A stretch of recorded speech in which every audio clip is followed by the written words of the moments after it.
Waalaikumsalam warahmatullahi wabarakatuh.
bisa mempengaruhi masalah sah dan tidaknya sholat. Nah, ini masalahnya bisa. Kalau tubuhnya sah, maka sholat akan sah. Kalau tayamumnya sah, maka sholat akan sah. Untuk tayamum yang tidak sah, sholatnya pun tidak menjadi sah. Nah, di sana kemudian ketika seseorang melakukan wudu dan tayamum tanpa niat, maka sudah barang tentu itu sholatnya nantinya tidak sah. Nah, khusus masalah tayamum, di dalam niat harus diniatkan istighfar sholat, niat untuk membolehkan sholat. Bahkan kalau niat nawaitu tayammum fil hadatsil asghar, itu ada dua pendapat. Yang satu mengatakan tidak sah karena tayammum tidak mengangkat hadas. Yang satu lagi mengatakan sah karena niat mengangkat hadas adalah termasuk bagian dari membolehkan sholat. Nah, tetapi jadi apa yang disebutkan di sini sudah sesuatu yang tentunya wajar, tapi mesti sesuatu yang wajar. Tadi kita pahami bahwa tetap ada niat, baik niat yang semuanya ulama mengatakan nafsa, yaitu niat istighfar atas sholat, maupun niat yang masih ada perselisihan pendapat, yaitu niat raf'ul hadas. Wala yasih tayammum wala yasih merasa pada tayammum bil fardi kang sholat fardu illa niyatil fardi, kejaba lawan niat fardu. Fa inna wa niat sepuh tayammum iklan tayammum wong sholatan mutlaqan ing sholat mutlaq au sholatan nafilatan sholat nafilan lam yastaqim. Maka orang-orangnya tayammum mangkani kota sholat fardu. Nah, di sini di dalam tayammum pun kalau untuk sholat fardu harus diniatkan dengan fardu. Misalnya di nawaitu tayammum li sholatil fardi fardhu billahi ta'ala. Saya niatkan sholat fardu karena Allah. Itu lebih tepat dan lebih memungkinkan untuk keabsahan. Dan jangan kemudian nawaitu tayammum istighfar di sholat secara mutlak. Kalau secara mutlak nafilah ini tentu saja akan ada beberapa pendapat. Yang pertama, lam yastaqbil fardhu, tidak bisa untuk membolehkan sholat fardu. Wa kasayyidna Abu Hatim al-Qaswaini wa akalan kami selesai mengaku kita Abu Hatim al-Qaswaini rahimahullah. Ana Abu Yaqub al-Balqi sebenarnya Syekh Abu Yaqub al-Balqi itu akalan kami serta Abu Yaqub anil Imlahi saking kitab al-Imlah. Kaulan Allah yang mendapatkan beliau anak Musa Sunundi tayammum yastabi usul fard. Yastabi mulai tayammum anak Musa Sunundi Syekh Abu Yaqub atau anak Musa Sunundi Imlah dari kitab Imlah. Itu yastabi mulai Imlah di tayammum al-fard al-fard. Bahwa jarum anak pengaruh jarum lan matarake apa imlah atau satu negara itu toharatun toharah. Kalau yang kafir mengorang untuk toharah dengan menjadi makanya satu. Kalau beri kerbedi. Waladi kami perkara yaitu kami ngawalui mu'in Allah di sekolah Baghdadiyuna kaum Baghdadiyun orang-orang Baghdad min ashabina sahabat sahabat kita sahabat Safiyya kasaihi Abi Hamid al-Isfirayini seperti Abu Hamid al-Isfirayini Sayyidina al-Qadi Abi Thayyib rahimahullah dan Syekh Qadi Abi Thayyib annahu satamni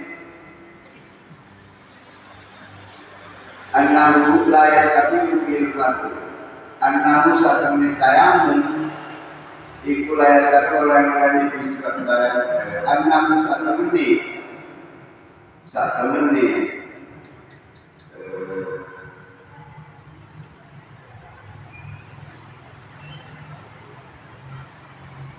An-nahu satamni kelakuan layas nabiu orang sahni soko Sayyidina Qadi Abu Thayyib di kelantaran al-fatwa alasannya ayat tamlian nadaya rumah kemisal itu layak korban karena al-hadasul hadas wa inna ma yustahabun lan yustahabun lan muslim bisa dikatakan apa sholat wala stabilu orang ini wala stabilu bil faqr wala stabilu orang ini sopo Syekh Abu Hamid al-Isfirayi Toyib di surat Dama Al-Fatihah Atayani yang dilakukan Atayani yang sebenarnya tak disempong berfatu dihilang untuk berdebat itu Fa'inanu Qasabul Wudu biar Fa'man Kabul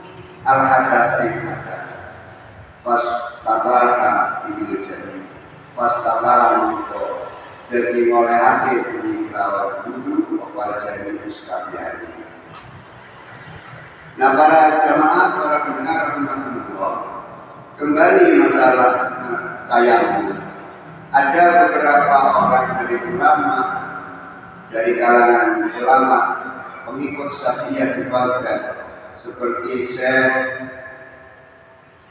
Abu Thayyib, kemudian Syekh Abu Hamid al-Isfirayi, ia mengatakan bahwa tayammum itu tidak bisa mengangkat, tidak bisa membolehkan fardu kalau niat tayammum itu tanpa menggunakan kalimat fardu. Jadi harus maksudnya niat untuk sholat nawaitu tayammum istiqamah sholat itu tidak bisa mengangkat fardu menurut dari kelompok pengikut Syafi'iyah Baghdad. Alasannya apa? Karena tayammum itu tidak bisa mengangkat hadas, tidak seperti wudu, tidak seperti wudu. Karena wudu kan resminya taharah, sedangkan tayammum itu hanya pengganti, wakil daripada wudu. Nah, jadi harus ketika niat betul-betul niatnya lengkap. Jadi nawaitu tayammum listifahatil fadhi atau listifati sholatil fadhi. Saya niat tayammum untuk diperbolehkan sholat fardu. Lalu tayammumnya juga dilakukan fardhu lillahi ta'ala, fardu karena Allah. Jadi harus lengkap. Itulah pentingnya niat, karena niat itu sendiri nanti akan membuat sah dan tidaknya perbuatan yang akan dilakukan setelah niat. Nah, itu seperti itu. Nah, untuk menjaga dari keseluruhan agar kita ini tayammumnya benar, sholatnya nanti benar, maka gunakan niat tayammum untuk sholat fardu dan dilakukan fardu karena Allah Ta'ala. Nah, nganggo bahasa nawaitu tayammum listifa'i sholatil fardhi fardhu lillahi ta'ala. Nek nganggo gendhet aku niat tayammum kanggo molehne sholat fardu karena Allah Ta'ala niat itu untuk yang paling lengkap seperti dunia. Kemudian dilanjutkan bahwa yuhtaju ila ta'dil fardhati wa yuhtaju untuk dibutuhnya tayamum ila ta'dil fardhati menuju penentuan fardu.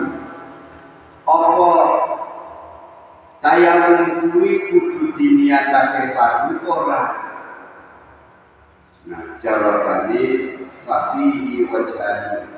Maka di dalam makhluk ini yang dikatakan ada dua wajah, dua pendapat. Aduma salah satu wajah ini anak usaha temui takyinul fardhu itu kita dibutuh nih ila takyinha mare penentuan fardhu di anna ulama ini krono satu di tiap-tiap tempat ibu takorro untuk apa kullu maudi ila niyatil fardhu mare niat fardhu ibtakorro itu ini apa kullu maudi ila ta'yiniha mare penentuan niat al-fardhu. Contoh kada isolati koyo dene nekani salat. Wasal kaping binun telah kacura putu ila ta'yiniha mare penentuan niat fardhu maksudnya. Wa yadullu alaihi wa yadullu muncul alaihi yang atasnya asani apa kauluhu pendapat Imam Syafi'i dari Imam Syafi'i fil Buwaiti kang tertulis di dalam kitab Syekh Al-Buwaiti fa inna tayammuma linakli kama al-yusalli al-janazah wa in tayammama kelangkan sepuluh melakukan sholat sunnah karena Allah lalu mengiru maka yusolli ke sholat sepuluh alal janazah dengan kasih sholat janazah nasoh nasari kasih makol nasoh nasari musafir makol Al-Buwaiti dalam kitab Syekh Al-Buwaiti. Jamaah rahmatullah,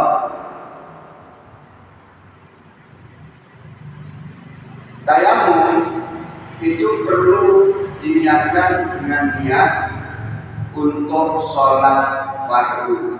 Itu sudah clear di bagian pertama.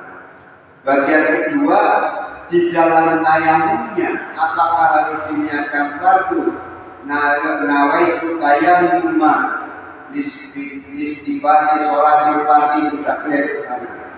Kemudian yang kedua, fardhu lillahi ta'ala, fardu karena Allah Ta'ala, diniatkan fardu. Nah, ini yang pertama, iya harus diniatkan begitu.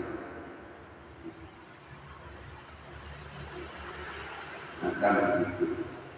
Nah, tetapi yang satu lagi tidak perlulah, karena di dalam kitabnya Al-Buwaiti ada yang sholat fardu itu bisa dilakukan dengan niat istibah sholat nafil. Contoh, kalau orang tayamum niat untuk sholat sunnah, maka karena lalu ayusolli alal janazah, orang itu tayamumnya bisa dijadikan sebagai pembulian sholat janazah pula. Sholat sunnah, setelah sholat sunnah, sholat janazah itu bisa begitu. Nah, pada sholat janazah namanya adalah fardu, meskipun fardu kifayah, bukan fardu ain.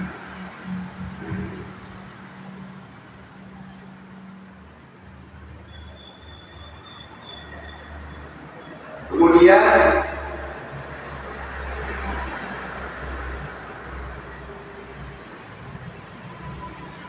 li'anna nafla ta'udil tadi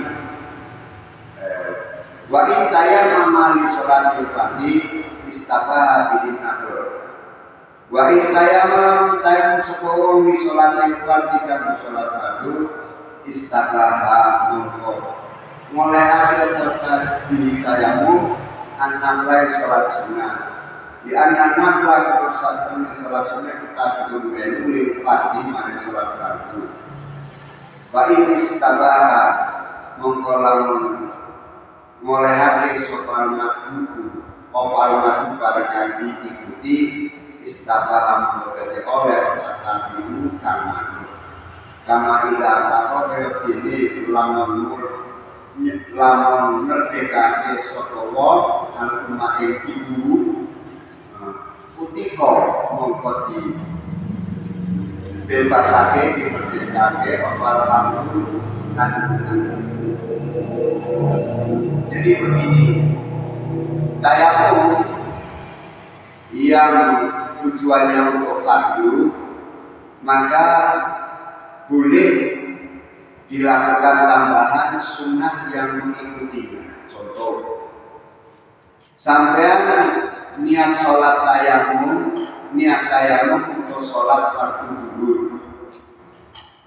maka untuk sholat zuhur sah tayamum dan sebelum sholat zuhur kan ada namanya tabiul fardhu atau disebut sunnah makruhah. Apa kuwi qobliyah zuhur dan ba'diyah zuhur. Sampai harus tayamum qobliyah zuhur, dalam sholat zuhur, dalam ba'diyah zuhur boleh. Sebab kalau yang al-madhhab yang diikuti kok sah, maka mengikutinya juga itu sah. Qobliyah dan ba'diyah ini pancen ngerti karo sholat fardu. Contohnya umpamane kaya sampeyan boleh gampang iki contoh iki wong merdekake bumi. Monggo bayi sing ning jero kandungan ibu ikut merdeka. Sing sampeyan gampang contoh, sampeyan boleh dus bibite di sebelah lagi meteng, anake sing di jero senajan orang melu ke sebelah di halal, baik itu di dalam perutnya sudah mati langsung maupun juga kalau masih hidup memang di sebelahnya. Kalau lama hidupnya sudah, tapi kalau wajar saja begitu dikeluarkan akhirnya mati karena belum cukup umur, maka sudah ikut halal seperti berdosis yang sebelah. Itu tentang tayamum. Kesimpulan tadi bahwa tayamum tidak sah manakala tidak digunakan niat khusus. Niat khususnya apa?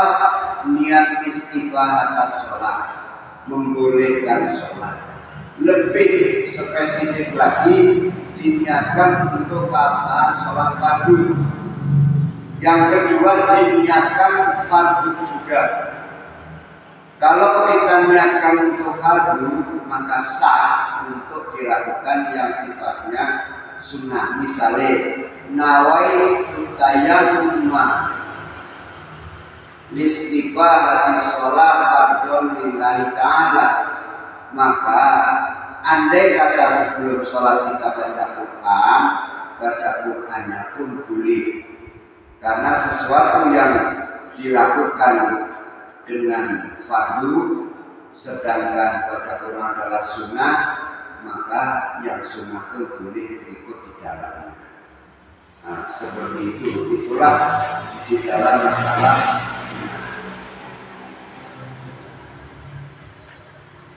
keadaan kita saat niat bagaimana?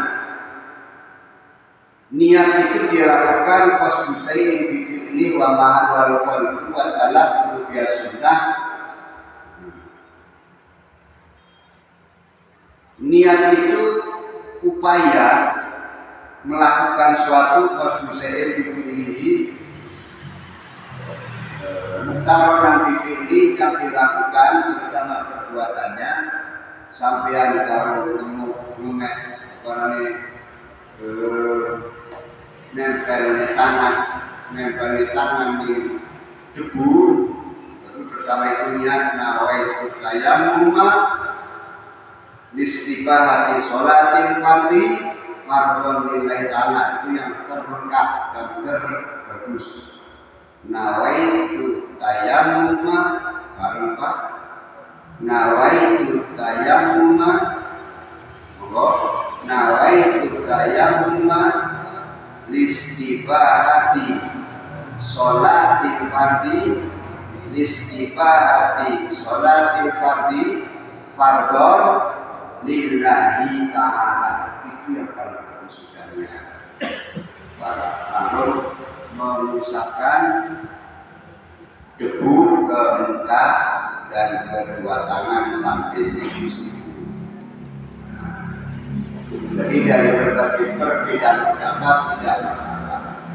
Itulah nanti jika tidak jelas, Bapak bisa tanyakan lagi di dalam sesi tanya jawab. Bapak dan saudara sekalian, mari kita lanjutkan kajian kita tentang hadis, yaitu kitab Mukhtarul Hadis. Kita akan mulai baca dari halaman 51 dengan hadis bernomor 414.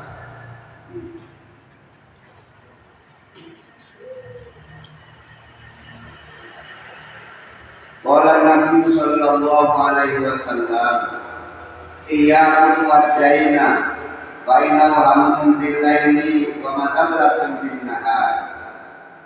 Qala Nabi sallallahu alaihi wasallam, ayyuhan nas irfa'u ala anfusikum innakum la takuna asamma wa la ghaliban innakum takuna sami'an qariba wa ma'ruf.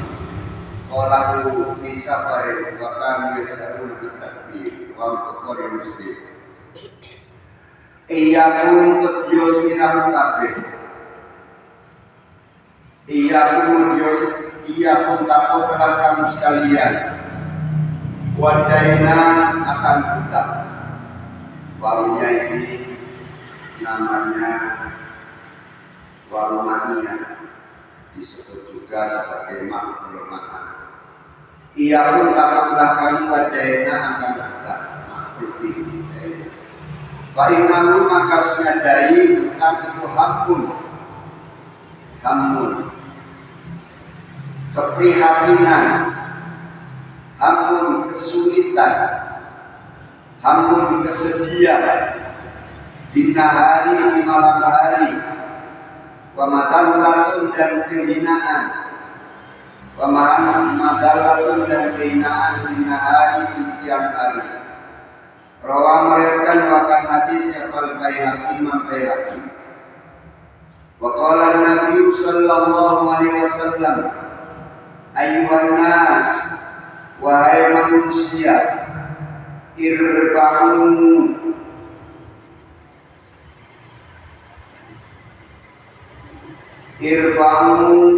ala anfusikum. Irba'u, bersedang-sedanglah kamu ala anfusikum atas dirimu. Innakum sesungguhnya kamu la tad'una tidak berdoa, tidak memanggil kamu sekalian asoma kepada zat yang gagu, yang tidak bisa bicara, asoma kepada zat yang tidak bisa mendengar, asoma kepada zat yang tuli, wala ghaiban dan tidak pula kepada zat yang ghaib. Innakum kamu sekalian tad'una memanggil kamu sami'an kepada zat yang maha mendengar, ghaiban dan dekat. Wa huwa dan dialah Allah itu maha bersama. Qala mengatakan akan hadis, qala mengatakan siapa Nabi akan hadis fi safarin di dalam perjalanan. Wa kanu dan ada siapa sahabat itu yajharuna membacakan jahir berbanter-banteran siapa sahabat tetapi dengan takbir. Rawa meriwayatkan bahkan hadis siapa Bukhari wa Muslim an Abi Musa. Jamaah dengar rahimakumullah. Hutang piutang itu adalah sering dianggap masalah biasa. Bahkan hutang piutang seringkali dianggap sebagai mantel hidup. Tiap orang hidup punya hutang. Tetapi jamaah rahmatullah, hutang itu ini kalau menurut Nabi, hutang itu adalah hamun bilaili wa madallatun bin nahar. Hutang membuat orang yang punya hutang itu kalau malam itu sedih, ruwet pikiran bengi. Wong sing utang bengi pikirane ruwet, dak awani dadi ditabih terus-terusan. Nah, makanya di sini kalau bisa cukupi kehidupanmu dengan sifat qanaatmu. Artinya apa yang dibutuhkan itu kita lihat sekedar apa yang kita mampu saja. Jangan kemudian dibesar-besarkan, buahkan. Misal contoh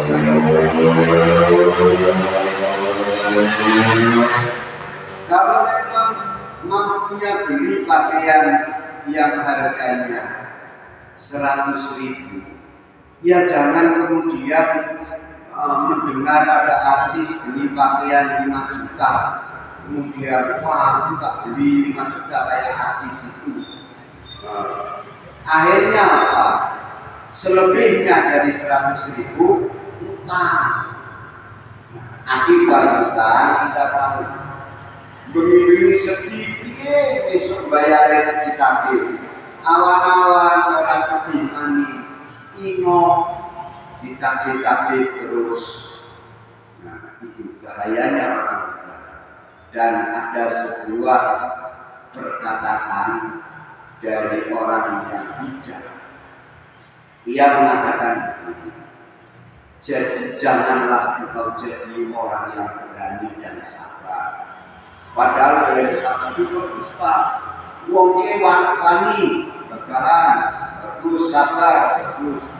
Tapi cocokan dari wong sing berani utang sabar bayari.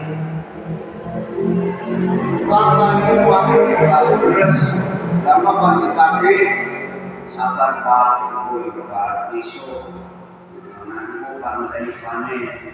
Aduh panen iki gagal Pak. Dari anak yang beli.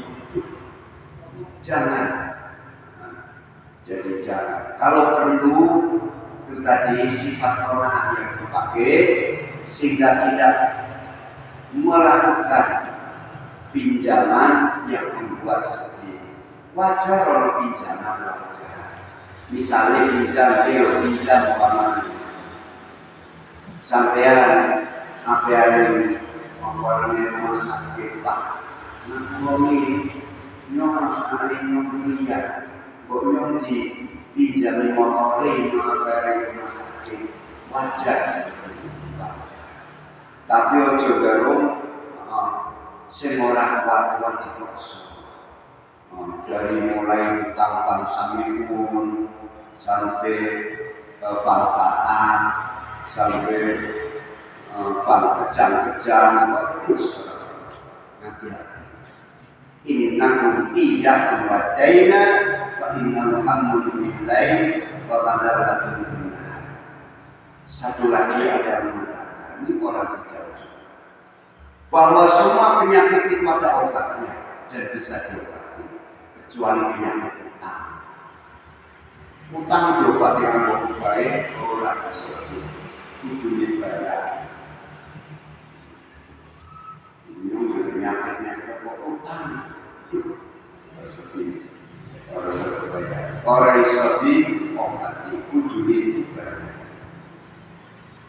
Dan selanjutnya Nabi besar Muhammad SAW itu pernah berada di sebuah perjalanan bersama para malaikat, bersama para sahabat. Sahabat itu sambil berjalan di perjalanan perang, beliau ini pada membaca takbir, Allahu Akbar, Allahu Akbar. Nah, takbir dilakukan dengan banter-banter.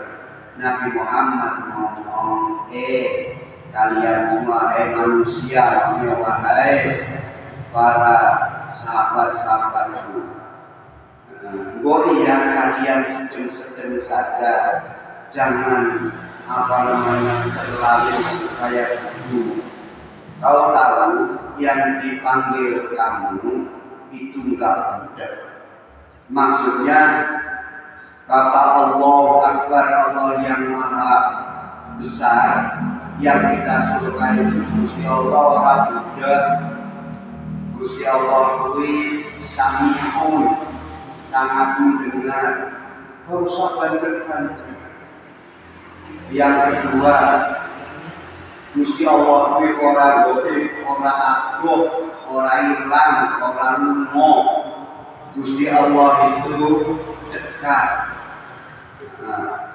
Gusti Allah itu wabwamaku, dia bersamamu. Dia lamun takbir, tahmid, termasuk lamun dungo, ora usah gelemburan. Yang wajar-wajar saja. Dungo ana wong telu, sing ngamini wong loro, sing penting turu karo kupinge wong loro. Dungo wong seruangan, sing penting dirungu sakuangan, ora perlu atur. Lagi ngaji pilih, apa termasuk ngaji kuwi sifate ora langsung karo Gusti Allah, tapi bersifat mengajak orang menuju Allah. Suara lebih panjang, lebih jelas, lebih besar, jauh lebih bagus daripada ngaji cuma berbisik-bisik. Bisa salah paham, bisa salah pengertian, dan umumnya pengajian yang dilakukan dengan bisik-bisik pasti ada sesuatunya. Baik LDIP mau anu bisik-bisik, NIP pengajian NIP bisik-bisik, pengajian SIA bisik-bisik, pengajian sing ora kenal berbisik-bisik. Itu biasanya berbisik-bisik itu ada apa di balik bisiknya, itu perlu dipertanyakan. Ini kalau ngaji beda dengan berdoa, dengan sholat, sampai sholat Allahu Akbar sampai turun sejagat. Waduh, iya Gusti Allah dekat, tidak budak. Allahu Akbar. Kira-kira ada orang di situ, 2 orang, kita kami, ya sudah sesuai dengan suara yang cukup untuk 2 orang. Kira-kira barisannya ada 50, iya 50 baris belakang, ya suaranya kira-kira kuat sampai 50 baris. Seperti itu Mas, Pak dan Ibu untuk tata tertib berdoa, sholat dan zikir. Baik, jamaah tahlil sing apik sing nganggo pengeras suara ora belum jamaah. Jamaah itu umpamane dikumpulne 2 RT jalan kali kok jalan penuh yang nganggo pengeras suara apik. Lah sing ngarane jamaah tahlilan di sini wong 20 wis bengi mani. Cukuplah tahlil kalau nganggo pengeras suara. Wong-wonge 20 bae. Lah wong 200 yo nganggo pengeras suara dalem. Wong 2000 oke nganggo pengeras suara jog. Jadi luru patutan soalnya ini kuwi pimpinane men bisa diikuti karo sing dipimpin. Yaitu makmum sebenarnya. Wa qala Nabi sallallahu alaihi wasallam, iyyakum wal baula fil maqabir fa innahu yurisul barasa. Rawahu Tirmidzi. Iyyakum yusira mengkape wal baula. Sarta ninguyo iyyakum taqulah kamu wal baula akan kucing fil maqabir di berbagai kuburan. Fa innahu maka sesungguhnya al baul fil maqabir yurisu mewariskan al-baroso akan penyakit belang. Ia pun takutlah kamu al-baura kencing ilmu kopi di kuburan. Fa'inna rumah sesungguhnya kencing di kuburan iku yurisu menarik al-baroso akan penyakit belang. Rawa merakan wakin hadis. Siapa dalam imam dalam Bu, Pak dan saudara sekalian, ini ada nggak orang biasa kencing di kuburan? Sokarono, sopo tukang gali kubur. Jadi tukang gali kubur hati-hati ketika kita gali kubur, kencing segera naik di atas dan kencinglah di luar arena kuburan, di luar. Kalau sampai masih di kuburannya, hati-hati akan mewariskan penyakit belang. Versi pertama. Lah, saya tidur masalahnya ada kuburan yang benar kuburan, ada yang bukan kuburan, dibuat-buat kuburan oleh Pak Lami. Ini bagaimana? Ya, yang kuburan asli yang tidak boleh dikencingi. Latine untuk kuburan tidak ada yang kaya kuburan mengo di apa namanya ziarahi, dipasangi kotak, sama saja dengan apa namanya bangun, sama saja dengan bangun kayak dosen sokan komisi toilet di pasar dengan akses misi pulang tuning wilayah kota kayak gitu. Bahkan membuat kayak itu pembohongan.